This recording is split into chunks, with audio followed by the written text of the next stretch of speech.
Hi friends and welcome back to Ziyas recipes. അപ്പോൾ ബ്രേക്ക്ഫാസ്റ്റിൽ നമുക്ക് ഏറ്റവും സിമ്പിളായിട്ട് തയ്യാറാക്കാൻ പറ്റിയ ഒന്നാണ് പൂരിയും ബജിയും. അപ്പോൾ ഇന്ന് ഇവിടെ തയ്യാറാക്കാൻ പോകുന്നത് ബജിൻ്റെ റെസിപ്പിയാണ്. അപ്പോൾ വളരെ സിമ്പിളായിട്ട് നമുക്കിന്ന് ബജി തയ്യാറാക്കി എടുക്കാം. അപ്പം ഫസ്റ്റ് ഞാൻ ഈ ബജി വേവിച്ചെടുക്കുന്നത് കുക്കറിലാണ്.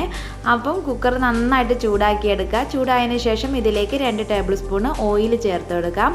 ഓയിൽ നന്നായിട്ട് ചൂടായതിന് ശേഷം ഇതിലേക്ക് 1 ടീസ്പൂൺ ഇഞ്ചി വെളുത്തുള്ളി ചെറുതായിട്ട് കട്ട് ചെയ്തത് കൂടി ചേർത്ത് കൊടുത്തിട്ട് നന്നങ്ങ് വഴറ്റിയെടുക്കാം.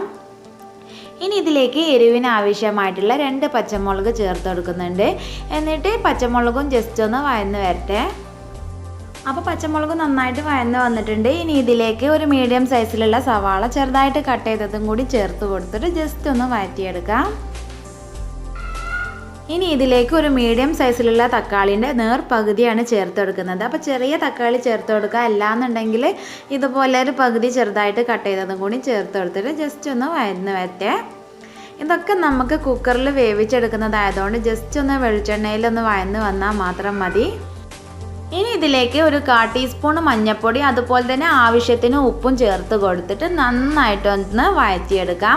ഇതിലേക്ക് വേറെ എക്സ്ട്രാ മസാലപ്പൊടികളൊന്നും നമ്മൾ ചേർക്കുന്നില്ല, മഞ്ഞൾപ്പൊടിയും ഉപ്പും മാത്രമാണ് ചേർത്ത് കൊടുക്കുന്നത്. ഇനി ഇതിലേക്ക് 2 മീഡിയം സൈസിലുള്ള ഉരുളക്കിഴങ്ങ് ചെറുതായിട്ട് കട്ട് ചെയ്തതും കൂടി ചേർത്ത് കൊടുത്തിട്ട് ഒന്നങ്ങ് വഴറ്റിയെടുക്കുകയാണ്. അപ്പോൾ നന്നായിട്ട് മിക്സ് ആയതിനു ശേഷം നമ്മളിതിലേക്ക് വെള്ളം ഒഴിച്ചു കൊടുക്കാം. അപ്പോൾ വെള്ളം ഒഴിച്ചു കൊടുക്കുമ്പോൾ ഉരുളക്കിഴങ്ങിൻ്റെ ഏകദേശം ലെവലാവുന്നത് വരെയാണ് വെള്ളം ചേർത്ത് കൊടുത്തിട്ടുള്ളത്. എന്നിട്ട് നന്നായിട്ട് മിക്സ് ചെയ്തതിന് ശേഷം നമ്മൾ മൂടി വെച്ചിട്ട് ഒരു 2 വിസിൽ ഒരു മീഡിയം ഫ്ലെയിമിൽ വരുന്നത് വരെ ഒന്ന് വേവിച്ചെടുക്കാം. 2 വിസിൽ വേവിച്ചെടുക്കുമ്പോൾ തന്നെ ഉരുളക്കിഴങ്ങ് നന്നായിട്ട് സോഫ്റ്റ് ആയിട്ടുണ്ടാവും. അപ്പോൾ ഉരുളക്കിഴങ്ങ് നന്നായിട്ട് വെന്തതിന് ശേഷം ഞാനൊരു സോസ് പാനിലേക്ക് കുറച്ച് ഓയിൽ ഒഴിച്ച് കൊടുക്കുന്നുണ്ട്. ഓയിൽ നന്നായിട്ട് ചൂടായി വരട്ടെ. നമ്മളിത് ഉരുളക്കിഴങ്ങിൻ്റെ ബജിയിലേക്ക് ഒന്ന് വറവിട്ടെടുക്കുകയാണ്. ഇതിലേക്ക് കുറച്ച് കടുക് പൊട്ടിച്ചെടുക്കാം. കടുക് നന്നായിട്ട് പൊട്ടി കഴിഞ്ഞതിന് ശേഷം ഇതിലേക്ക് ഒരു ഉണക്കമുളകും കൂടി ചേർത്ത് കൊടുക്കുന്നുണ്ട്. ഉണക്കമുളകും ജസ്റ്റ് ഒന്ന് ചൂടായിട്ടാണ് ഞാൻ ഈ ബജി ഇതിലേക്ക് ഒഴിച്ചു കൊടുക്കുന്നത്. അപ്പോൾ ബജിയിൽ ഇപ്പോൾ അത്യാവശ്യം വെള്ളമൊക്കെ ഉണ്ട്.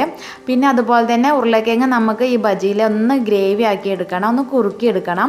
അതുപോലെ തന്നെ ഈ ഉരുളക്കിഴങ്ങ് ഒന്നൊന്ന് ഉടച്ചെടുക്കും വേണം. അതിന് വേണ്ടി ഒരു കയ്യിൽ വെച്ച് ഇതുപോലെ അങ്ങ് കുത്തി കൊടുത്താൽ മതി. ഇത് പെട്ടെന്ന് തന്നെ ഇതുപോലെ ഒന്ന് ഉടഞ്ഞ് കിട്ടും. അപ്പോൾ ഉരുളക്കിഴങ്ങ് ചെറിയ പീസ് കടിക്കാനും വേണം, അതുപോലെ തന്നെ കുറച്ചൊന്ന് ഉടച്ച് കിട്ടും വേണം. ആ ഒരു രീതിയിൽ വേണം നമ്മളിത് മിക്സ് ചെയ്തെടുക്കാൻ. അപ്പോൾ ഇതാ ഇവിടെ മിക്സ് ആക്കി എടുത്തിട്ടുണ്ട്. പിന്നെ ഞാൻ ഫ്ലെയിം ഓഫ് ആക്കിയിട്ടില്ല കേട്ടോ, ഒരു ലോ ഫ്ലെയിമിലിട്ടിട്ടാണ് ഇതൊന്ന് മിക്സ് ആക്കി എടുത്തിട്ടുള്ളത്.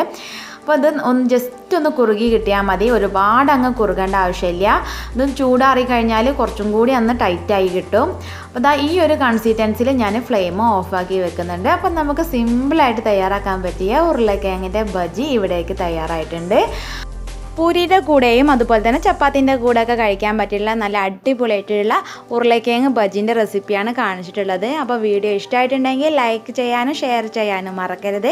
പിന്നെ ചാനൽ ആദ്യമായിട്ടാണ് കാണുന്നുണ്ടെങ്കിൽ പ്ലീസ് സബ്സ്ക്രൈബ് ചെയ്യുക.